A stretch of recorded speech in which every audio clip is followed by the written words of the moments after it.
Hello guys, मैं अरविंद कुमार सिंह आप लोगों को आज बिहार की नदियों के बारे में बताने जा रहा हूँ। बिहार की सबसे लंबी नदी गंगा नदी है, जो कि पश्चिम से पूरब की ओर जाती है। ये रही गंगा नदी, और ये 12 जिलों में, बिहार में 12 जिलों से होकर गुजरती है। ये है गंगा नदी। इसकी लंबाई है 445 किलोमीटर बिहार में।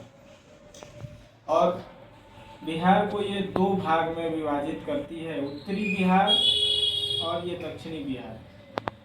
उत्तरी बिहार में जो हिमालय से आने वाली नदियां हैं, उनकी पानी कभी नहीं सूखती हैं। और जो दक्षिणी बिहार की नदियां हैं, ये बरसाती नदियां हैं। जब बरसात होगी तो इसमें भर भर के पानी आएगा, बरसात के बाद ये सूख जाएगा। अब मैं उत्तरी बिहार में पहले नदी बताने वाला हूँ। ये सरयू नदी यूपी से होते हुए बिहार में आती है और छपरा में सारण जिला में छपरा जगह पर मिल जाती है गंगा में आके। इसका नाम है सरयू नदी और बिहार में इसका नाम घाघरा नदी। इसकी कुल लंबाई 1080 किलोमीटर है, लेकिन बिहार में ये केवल 83 किलोमीटर ही तय करती है दूरी। इसके बाद बूढ़ी गंडक नेपाल की अन्नपूर्णा श्रेणी से निकलती है और ये हाजीपुर में आके मिल जाती है गंगा में हाजीपुर में आके मिल जाती है। इसका नाम है गंडक नदी। इसकी कुल लंबाई 260 किलोमीटर, बिहार में 260 किलोमीटर रहती है। इसके बाद बूढ़ी गंडक, जो कि बिहार से ही निकलती है और ये काफी लंबा खगड़िया में जाके मिल जाती है। बिहार में सोमेश्वर श्रेणी से निकलती है बूढ़ी गंडक नदी। इसकी लंबाई बिहार में 320 किलोमीटर है और ये खगड़िया में आके मिल जाती है। महाभारत श्रेणी से एक नदी निकलती है बागमती नदी, जो कि बेगूसराय में आके बूढ़ी गंडक में आके मिल जाती है। बूढ़ी गंडक की सहायक नदी बागमती नदी। इसकी लंबाई 394 किलोमीटर है बिहार में। इसके बाद कोसी नदी, जो कि गोसाई धाम नेपाल के काठमांडू से आती है और ये कुर्सेला, कटिहार के कुर्सेला में गंगा नदी में आके मिल जाती है। इसका नाम है कोसी नदी। और कोसी की सहायक नदी है कमला, जो कि कमला कोसी में आके, और इसकी और एक बात रह गया, जो बूढ़ी गंडक नदी है, इसका धारा काफी तेज है। कोसी की सहायक नदी कमला नदी।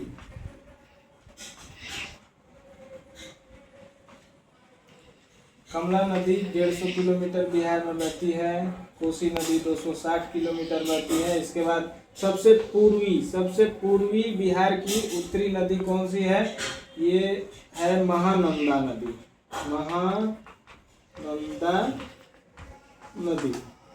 ये इसकी भी लंबाई बिहार में 150 किलोमीटर है और ये कटिहार के मनिहारी में आके गंगा नदी में मिल जाती है। तो कुल एक हो गया घाघरा नदी, दूसरी गंडक, तीसरी बूढ़ी गंडक, चौथी बागमती, पांचवी कमला, छठी कोसी और सातवीं महानंदा। 7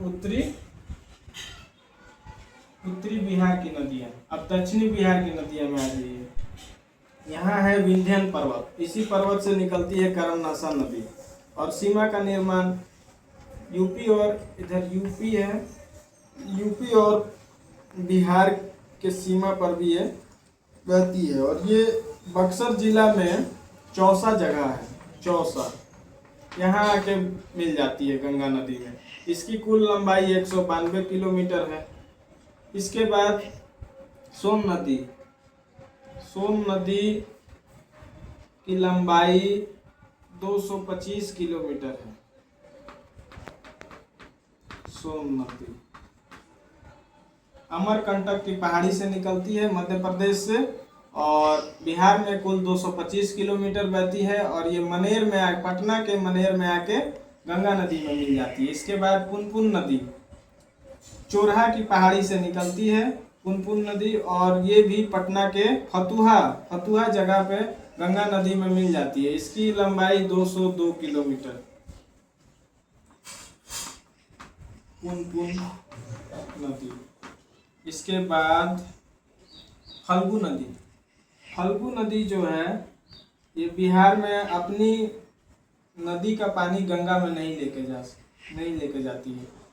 ये बराबर की पहाड़ी के पास से ये दो भाग में बढ़ जाती है, एक तरफ मुंगेर चले जाती है, दूसरी तरफ पटना में जाती है, लेकिन गंगा में नहीं जाती है।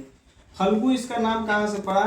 बोध गया में ये नदी आके मिलती है। दो नदी, एक है मोहना नदी और दूसरा है लीलांजना नदी। ये दोनों नदी के मिलने से बोध गया में फल्गु नदी का निर्माण होता है। फल्गु नदी को पहले पुराना नाम है निरंजना नदी। इसकी भी लगभग लंबाई 150 किलोमीटर है बिहार में। इसके बाद और 2-3 नदियां हैं, जैसे ये अब इसके बाद 1, 2, 3 नदी ही दक्षिण से गंगा नदी में मिलती है। उसके बाद बाकी सब नदियां गंगा नदी में नहीं मिलती। ये नदी हो गई सकरी। उसके बाद और नदी है क्यू, के बाद अजय,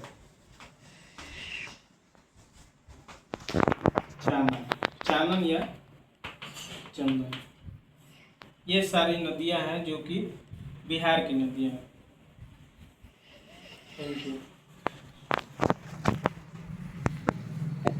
हो गया। अरे